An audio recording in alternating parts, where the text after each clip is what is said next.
News Revanth తనపై చేసిన ఆరోపణల్ని తిప్పికొట్టారు బోధన ఎమ్మెల్యే షకీల్.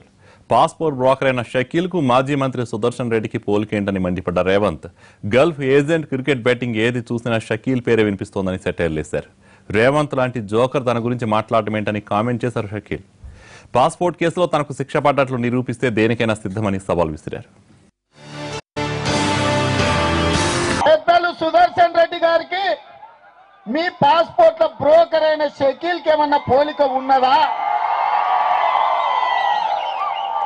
ఇవాళ నక్కకు నాగలోకానికి ఉన్నంత తేడా ఉంది. ఇవాళ సుదర్శన్ రెడ్డి గారి కాలు కోటికి సరిపోని షకీల్ కూడా ఎమ్మెల్యే అయి దుబాయ్ తిరుగుతుండంటే ఇది బోధన్ ప్రజల గౌరవానికి మంచిదా అని నేను అడుగుతున్నా. ఇవాళ నేను అడుగుతున్నా, క్రికెట్ బెట్టింగ్ల గురించి వస్తే మీ ఎమ్మెల్యే పేరే వస్తుంది, పాస్పోర్ట్ల దందాల గురించి వస్తే మీ ఎమ్మెల్యే పేరు వస్తుంది, గల్ఫ్ ఏజెంట్ల గురించి ఎత్తుకుతే మీ ఎమ్మెల్యే పేరు వస్తుంది. ఇవాళ మీకు ఉన్న ఎమ్మెల్యే ఏ పోలీస్ స్టేషన్ లో చూసినా జేబులు కొట్టేటోని ఫోటోల కాడ ఉంది. ఇవాళ ఏ పాస్పోర్ట్ ఆఫీస్ లో పోయినా లేకపోతే విదేశాలకు పంపించే జగాలో పోయి చూసినా ఇవాళ షకీల్ పేరే ఉంది. ఇట్లాంటి మనం ఎమ్మెల్యేగా చేసుకుంటే మన గౌరవానికి మంచిదా?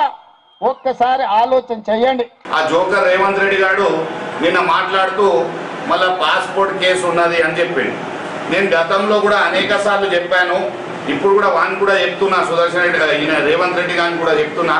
ఈ వాట్సాప్ కూడా దయచేసి మీ దగ్గర ఎవరిదైనా ఆయన నంబర్ ఉంటే వాడిని వాట్సాప్ కూడా పంపించేయండి, యూజ్లెస్ ఫెలోని. నేను పాస్పోర్ట్ కేసులో ఎక్కడైనా నాకు ఏ కోర్టు అయినా శిక్ష నాకు ఇస్తే, నాకు శిక్ష పడితే నేను రాజకీయాల నుంచి శాశ్వతంగా తప్పించుకుంటా అని గతంలో అనేక సార్లు నేను చెప్పడం జరిగింది. నన్ను ఫ్రేమ్ చేసింది కేసులలో కాంగ్రెస్ పార్టీ. నేను మళ్ళీ అంటాడు బుక్కీ ఉన్నాడు అని, ఇది కూడా కేసులో ఫ్రేమ్ చేసింది వాళ్ళే.